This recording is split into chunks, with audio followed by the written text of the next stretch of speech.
নারায়ণগঞ্জের রূপগঞ্জে ঝুটের গোডাউন থেকে ২০২৫ সালের প্রায় ১,০০০ কেজি সরকারি পাঠ্য বই জব্দ করেছে পুলিশ।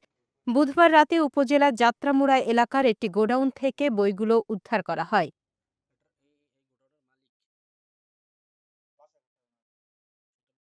স্থানীয়রা জানান, ব্যবসায়ী সোহেল আরমান শফিকের গোডাউনে বইয়ের খোঁজ পেয়ে পুলিশকে খবর দেয়া হয়। পরে রূপগঞ্জ থানা পুলিশ ঘটনাস্থলে গিয়ে বইগুলো জব্দ করে। স্থানীয় অভিভাবকরা অভিযোগ করেছেন, শিক্ষা প্রতিষ্ঠানে বই না পাওয়ার অভিযোগ রয়েছে, অথচ সরকারি এসব বই ঝুটে বিক্রি করা হচ্ছে। তারা জড়িতদের শাস্তির দাবি জানিয়েছেন। এ বিষয়ে গোডাউনের মালিক সোহেল শফিক জানান, বইগুলো নারায়ণগঞ্জের একটি আইটি স্কুল থেকে তিনি কিনেছেন।